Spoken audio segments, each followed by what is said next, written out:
I mean, did the barbarity surprise you? I know the events probably didn't surprise you.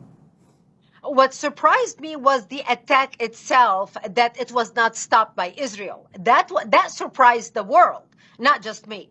Israelis are known for their intelligence, but the massacre itself did not surprise me because I understand how much they hate. And that's why I titled my book, Because They Hate. The massacre, the venom that are being fed from their mother's milk to hate the Jews. Arab children, from the time they're born, they teach their children how much to hate the Jews. And that's the sad reality. Because even in my country, when I was growing up in Lebanon, remember, Lebanon was the only country to accept the third wave of Palestinian refugees into the country in 1974-75. I was a 10-year-old little girl. My father owned a restaurant, and we were watching the images of the Palestinians coming into Lebanon on our television, the first TV in town.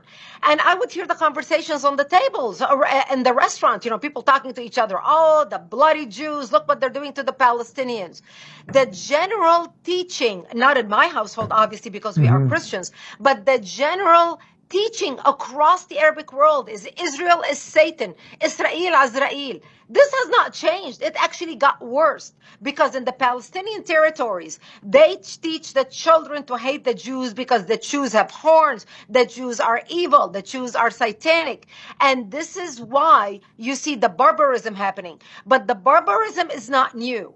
And it's only not directed at Israel only. This is why people think, oh my gosh, Hamas, we need to feel sorry for the poor Palestinians. People need to understand that throughout the Middle East, they have zero tolerance for minorities. And Israel is the bullseye in their eye because they could not kick Israelis out. I mean, look, they tried to eliminate the Armenians in Turkey. The same type of massacres, the beheading, the killing, the stabbing of a mother pregnant, getting the baby out, stabbing her in the stomach. I mean, we're hearing the stories out of Gaza. They did the same thing to the Armenians in Turkey in the beginning of the century. Israel didn't even exist. 2 million Armenians were massacred. They did it to the Christians in Lebanon. They did it to the Yazidis in Iraq. Have we forgotten what ISIS did to the Yazidis? What Hamas did to the Israelis is basically ISIS 2.0.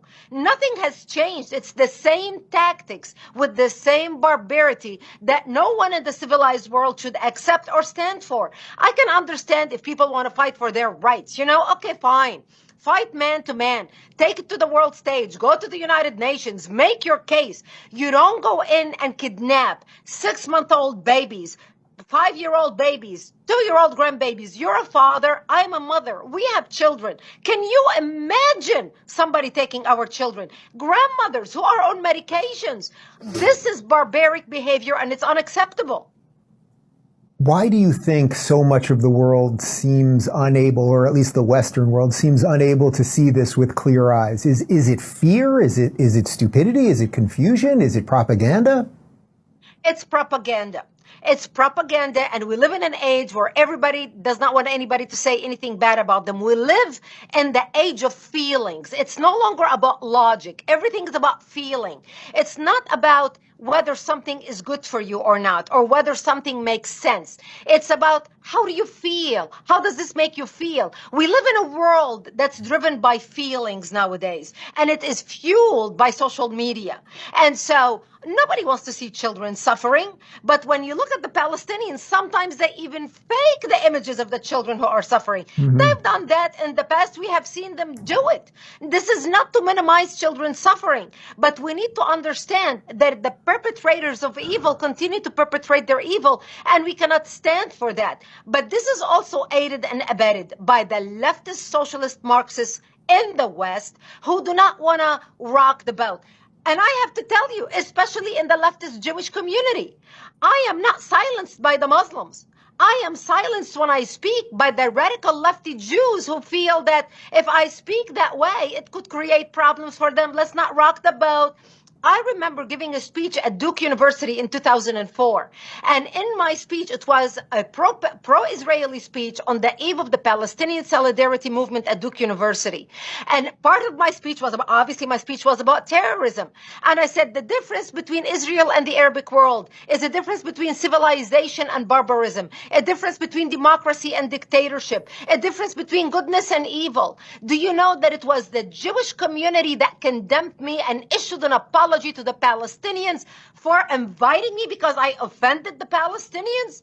If you Google my name on social media, every single bad article written about me, it's either the ADL, the Anti-Defamation League, the Southern Poverty Law Center, the SPLC, the ACLU, major Jewish organizations. It's not the Muslims. It's not CARE. So sometimes it's the Jewish community who silences those who are speaking up and calling the barbarity because they think if we are so inclusive and so tolerant and so into diversity, equity, and inclusion, they're going to like us because they're going to see how nice we are. They don't get the problem.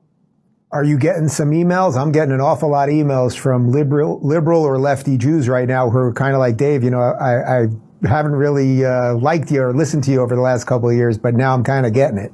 Are you getting those too? Unfortunately, not yet, but I hope to get that sometime. I'll forward you a couple. You can. It goes to you too. You know, it's sad, but you know, it's people like you and me who are speaking out forcefully against evil. And look how you were attacked. Look how I was attacked. And yet we continue to speak up because we do it not for them, because we do it because of us, who we are as people. We will not sit silent watching evil being perpetrated. And I think it is time for the community, for the Jewish community, as well as anybody who's got a conscience in this world, to stand up and say enough is enough. And by the way, where are the Palestinian mothers condemning this behavior? Where are the Palestinian daughters saying, look, we do not accept the kidnapping of 6-month-old children or 2-year-old little girls, or the rape of teenage girls, or the torture and rape and humiliation of grandmothers? Where are the Palestinian voices speaking up right now?